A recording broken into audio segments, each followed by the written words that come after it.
In this video, we're going to talk about the 5 pillars of Islam, and those are the 5 pillars of what does it mean to be a faithful Muslim. And as Christians, how do we think about these 5 pillars? The first of those is the most important, and this is the Shahada. This is the confession or the recitation that someone would make publicly and before the imams or the priests of the mosque. And so this is the confession that you would make if you were going to convert to Islam. And it says this, it says, "There's no God but Allah, and Muhammad is his prophet." And so Muslims are very firmly monotheistic, that there is one God and his name is Allah. And so they do not worship Muhammad. They give him reverence because he is God's prophet, right? That he is the final prophet that Allah has given and sent to correct and to recalibrate the prophecies and the prophecies that have been given by those before, to fill them out, to put more meat on those bones, and also to correct how some of those prophecies have been misunderstood. And so they would look at Jesus and they would look at some of the other prophets and say some of the things they had to say was good, but Muhammad filled out what everyone before him had to say about proper worship. And so this is the most important pillar of Islam. Second is that of prayer, and that this is the first question that Allah will ask people when they die and they come before him in judgment is, did you pray? And there are 5 prayers for Muslims to pray throughout their day.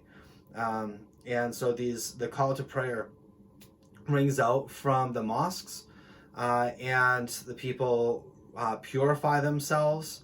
They pray these prayers with different emphases and prayers provided for each of these 5 times during the day, along with like a prayer postures and kneeling and bowing and different things that you do physically along with those prayers that guide you physically, mentally, and spiritually to come together before the Lord in faithful prayer throughout your day. Third is that of almsgiving.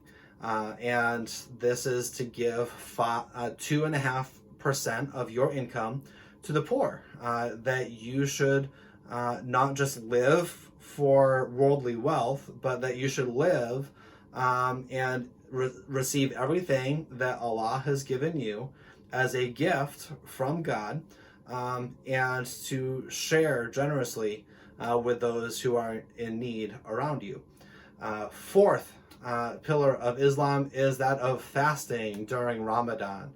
And this is the 9th month of the Muslim calendar, and from sunrise to sunset, that all Muslims from age of 12 and up are called to fast, to refrain from eating, from any drinking, from smoking of any kind, and from all sexual activity. And so from sunrise to sunset, don't do it. But that also means that just before sunrise in the morning, families would usually share a large meal, and after the sunset in the evening, they would also share a large meal together. And so that is fasting in the month of Ramadan.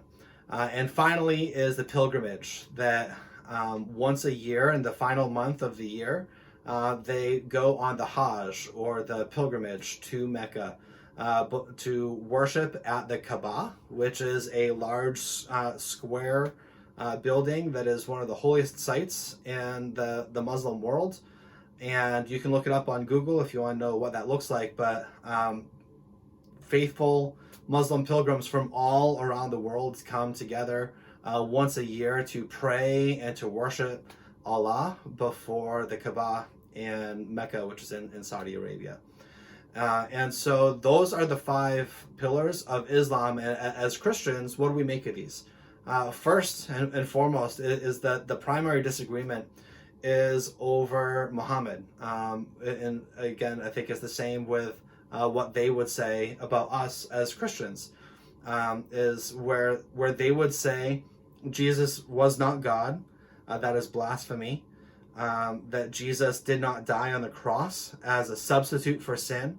And the same way that they would disagree over those things, we would say, okay, well, because we believe that Jesus was God, that Jesus did die on the cross for our sin, we also believe that Muhammad was not a prophet, that he was not the prophet, because there's significant disagreement.